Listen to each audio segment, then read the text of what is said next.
ازيكم عاملين ايه؟ يا رب تكونوا بخير.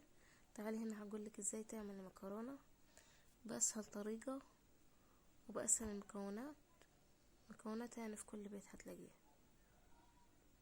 يا رب تعجبكم.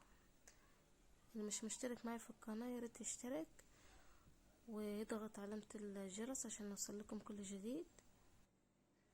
طبعا المكرونه من اسهل الحاجات اللي ممكن تعمليها، حاجه سريعه كده وسهله ومش بتاخد وقت. تعالي هنا اقولك. هنا هنجيب حله نحط فيها ميه عشان نسلق المكرونه. نحط نص معلقه كبيره ملح،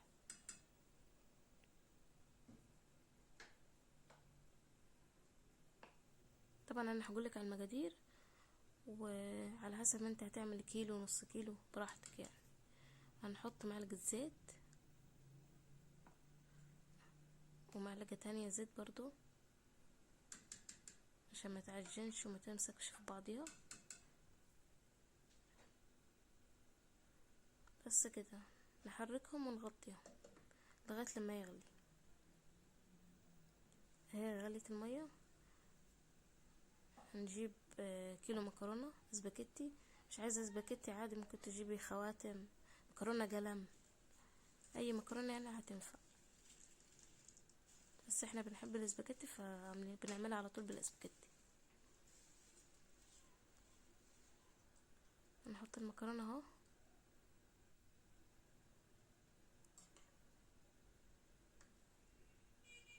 هنقلبها تقليبه واحده وبس. هنا بقى هنغطيها. اوعى تغطيها غطا كامل، اوعى تغطيها تفور، عشان لو غطيتيها غطا كامل كده مفتوح عشان ما تكبش. هنا بقى مقادير الصلصه اهو. انا معايا بصله كبيره مبشوره وفصين توم كبار اهو. وهنا بقى معايا معلقه كبيره فلفل، معلقه كمون ومكعب مرقه ومعلقه كبيره بابريكا حمراء ومعلقه شطه. اللي مش حابب الشطه ما يحطش. وطماطم غسلاها ومقطعاها وهنخلطها. هنحط هنا الثوم على الطماطم. لو عندك كمان معلقتين صلصة احسن، بس انا ما كانش عندي. وهنا حاطين البابريكا طبعا عشان تديها لون احمر وحلو. لو الصلصة احسن. هنا هنقلب المكرونة خلاص كده استوت. هنصفيها اهو. ما تخليش تستوي على الاخر يعني، خليها 3/4 سوا عشان ما تعجنش منك في الصلصة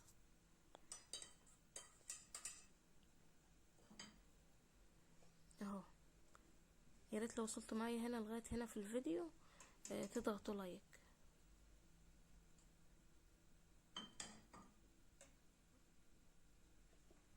اهو هنا هنعمل تسبيكه. هنحط زيت اهو. عايزه تعمليها بسمنه عادي، اي حاجه عندك هتنفع يعني. هنحط البصل مبشور، لو عايزه تقطعيه عادي برضو قطعيه، اي حاجه بتنفع.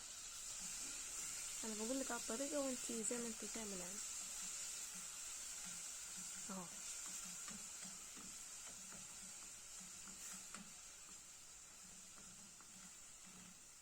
اهو البصل. على فكره المكرونه دي برضو ليها كذا خطوه يعني، ممكن تعملها بتوم من غير بصل عادي، ممكن تعمليها بصل وتوم مع بعض زي كده، اي حاجه بتنفع يعني. وهي حلوه يعني ان هي ما بتاخدش وقت، بسرعه بتتعمل اهو. هنا جربت لكم عشان تشوفوا بالظبط الدرجه اللي هنوصل لها.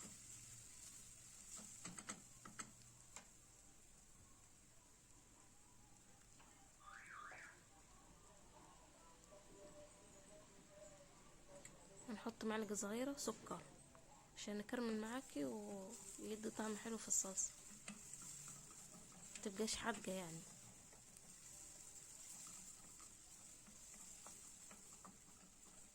اهو.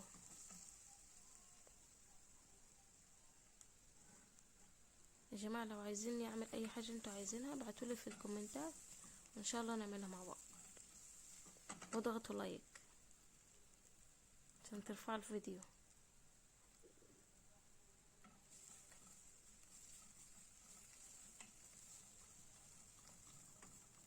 هنفضل نقلب.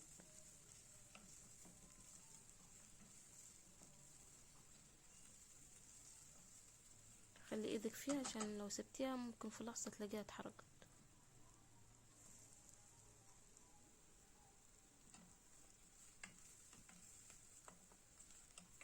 طبعا ما فيش اي حد ما بيحبش المكرونة.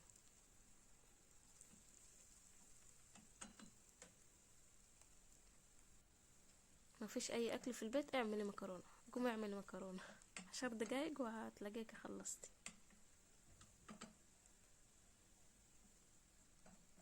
كده البصلة دخلت في التحمير اهو، شايفينها مسفرة اهي.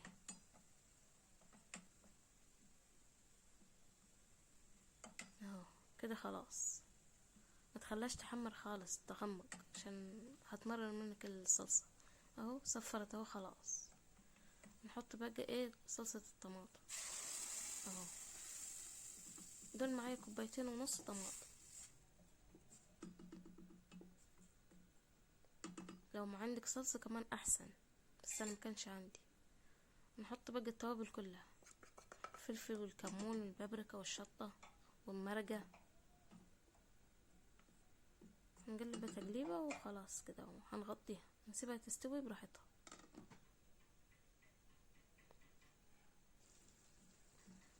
اهو كده دخلت نص السوا كده، نقلب تقليبة ونسيبها بقى تكمل.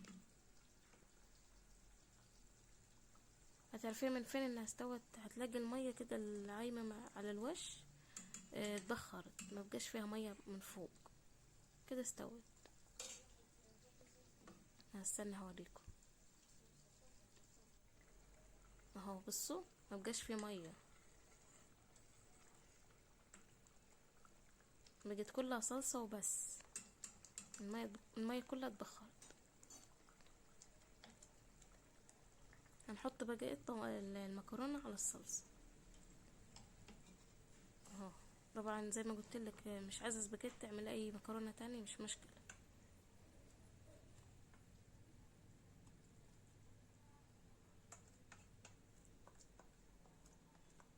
اهو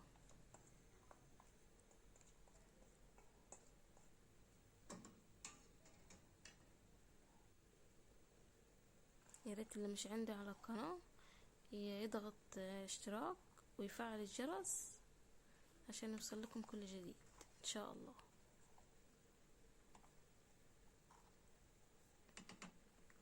اهو هنقلب تقلبتين كده ونسيبها بقى، نغطيها ونوطي عليها ونسيبها كله يدخل في بعضه والمكرونة تاخد في السوا اكتر. اهو كده خلاص خلصت. شفتوا ازاي سهلة وسريعة؟ نغرف بقى بالهنا والشفا. لو عجبكم الفيديو دوسوا اشتراك وفعلوا الجرس واعملوا لايك واكتبوا له كومنت حلو كده زيكم. ان شاء الله يعجبكم الفيديو. مع السلامة.